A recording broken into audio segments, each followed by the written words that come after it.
ఓం శ్రీ రామచంద్ర పరబ్రహ్మణే నమః. భగవద్బంధువులందరకు హృదయపూర్వక నమస్కారాలు. ఓం శ్రీ రామచంద్ర పరబ్రహ్మణే నమః. ఆపదామపహర్తారం దాతారం సర్వసంపదాం లోకాభిరామం శ్రీరామం భూయో భూయో నమామ్యహం. ఓం శ్రీ రామచంద్ర పరబ్రహ్మణే నమః.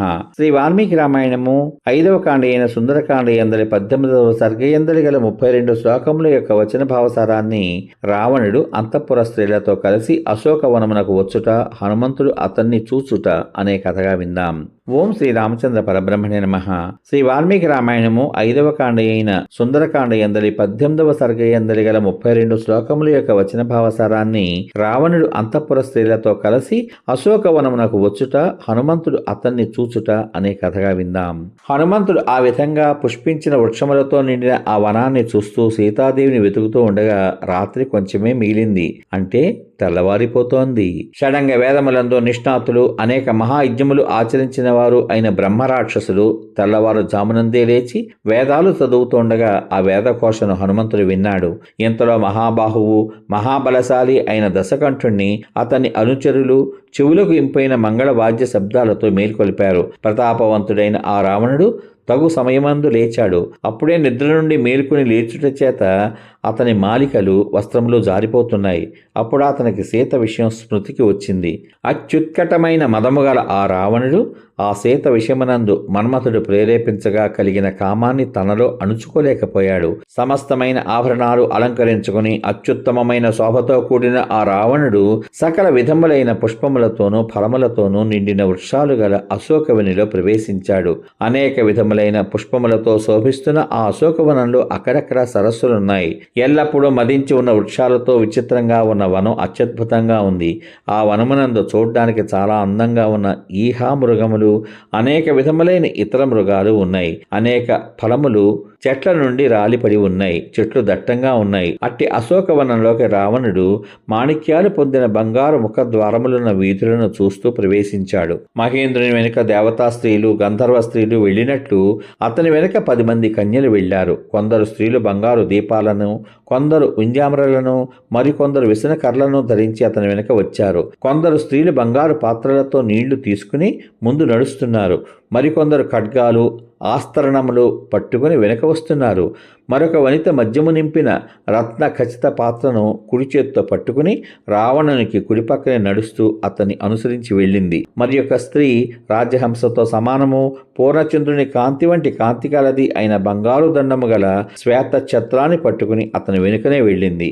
రావణుని ఉత్తమ స్త్రీలందరూ కూడా నిద్రమత్తుతో మూతలు పడుతున్న కళ్ళతో వీరుడైన తమ భర్తను మెరుపు తీగలు మేఘాన్ని అనుసరించి వెళ్ళినట్లు వెళ్ళారు.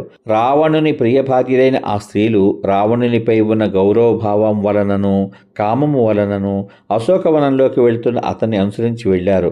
వాళ్ళ దేహాలపై ఉన్న హారాలు, బాహు పురులు ఇటు అటు జారిపోయాయి. శరీరములకు పూసుకున్న సుగంధాంగ రాగములు చెరిగిపోయాయి.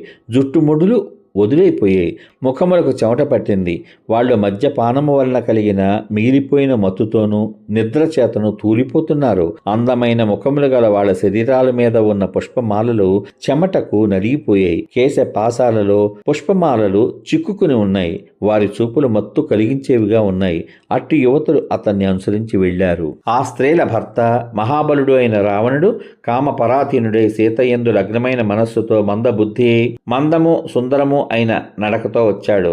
ఇంతలో వాయుపుత్రుడైన ఆ హనుమంతునకు ఉత్తమ స్త్రీల వడ్డాణముల ధ్వనులు, అందెళ్ల చప్పుళ్ళు వినబడ్డాయి. సాటి లేని పనులు చేయగలవాడు, ఊహింప శక్యం కాని బలము పౌరుషము కలవాడు అయిన ఆ రావణుడు ద్వారదేశమును సమీపించగా హనుమంతుడు అతన్ని చూశాడు. ఆ రావణుని ఎదుట భాగమునందు సుగంధ తైలములతో తడపబడిన అనేక దీపాలను తీసుకుని వెళ్తున్నారు. నలుమూలలా వ్యాపించిన వాటి కాంతితో అతడు ప్రకాశిస్తున్నాడు. అతనిలో కామము, దర్పము, మదము స్పష్టంగా కనబడుతున్నాయి. అతని విశాలములైన నేత్రాలు వంకరగాను ఎర్రగాను ఉన్నాయి. అప్పుడు అతను సాక్షాత్తు పుష్పధనుస్సు దూరంగా విడిచి వచ్చిన మన్మథుడి వలె ఉన్నాడు. ఏ మాత్రము మకిలి లేక మదించిన అమృతము నురుగువలే స్వచ్ఛంగా ఉన్న వస్త్రము జారి అంగదమునకు తగులుకొని వేలాడుతోంది. దానిని ఆ రావణుడు విలాసంగా లాక్కుంటూ నడుస్తున్నాడు. హనుమంతుడు ఆకులతో నిండిన కొమ్మ మీద అణిగి ఉండి దట్టముగా ఉన్న ఆకులతోనూ పువ్వులతోనూ శరీరాన్ని కప్పుకొని తన దగ్గరికే వచ్చాడా అన్నట్లు పక్కనే ఉన్న ఆ రావణుని పరిశీలనగా చూడడం మొదలుపెట్టాడు. హనుమంతుడు ఇటు అటు పరికించి అక్కడ రావణుని వెంట వచ్చిన సౌందర్య యవ్వనములతో ప్రకాశిస్తున్న ఉత్తమ స్త్రీలను చూశాడు. మహాకీర్తిశాలి అయిన రావణుడు ఉత్తమ సౌందర్యవతులైన ఆ స్త్రీలతో కలిసి మృగ పక్షుల ధ్వనులతో నిండిన ఆ ఉద్యానమును ప్రవేశించాడు.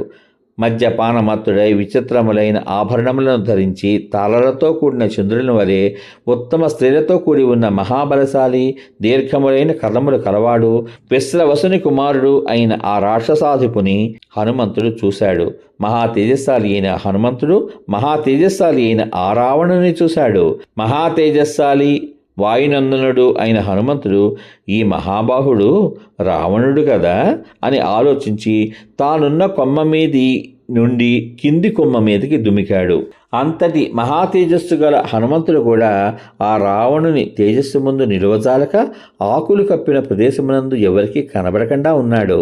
నల్లని కేశపాసము, అందమైన కటి ప్రదేశము, దగ్గరగా కలిసి ఉన్న స్తనములు, నల్లని నేత్రాంతములు గల సీతను చూడాలి అనే కోరికతో రావణుడు ఆమెను సమీపించాడు. సమాప్తం. ఇంతవరకు మీరు శ్రీ వాల్మీకి రామాయణం 5వ కాండ అయిన సుందరకాండ యందలి 18వ సర్గ యందలి గల 32 శ్లోకముల యొక్క వచన భావసారాన్ని రావణుడు అంతఃపుర స్త్రీలతో కలిసి అశోకవనమునకు వచ్చుట, హనుమంతుడు అతనిని చూచుట అనే కథగా విన్నారు. రేపటి భాగంలో శ్రీ వాల్మీకి రామాయణము 5వ కాండ అయిన సుందరకాండ యందలి 19వ సర్గ యందలి గల 23 శ్లోకముల యొక్క వచన భావసారాన్ని రావణుని చూడగానే దుఃఖ భయ చింతలలో మునిగిన సీత అవస్థ అనే కథగా విందాం.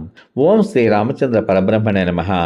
శ్రీరామ రామ రామేతి రమే రామే మనోరమే సహస్రనామ తత్తుల్యం రామనామ వరాననే. ఓం శ్రీ రామచంద్ర పరబ్రహ్మణే నమః. సర్వే జనా సుఖినో భవంతు. శుభమస్తు. స్వస్తి.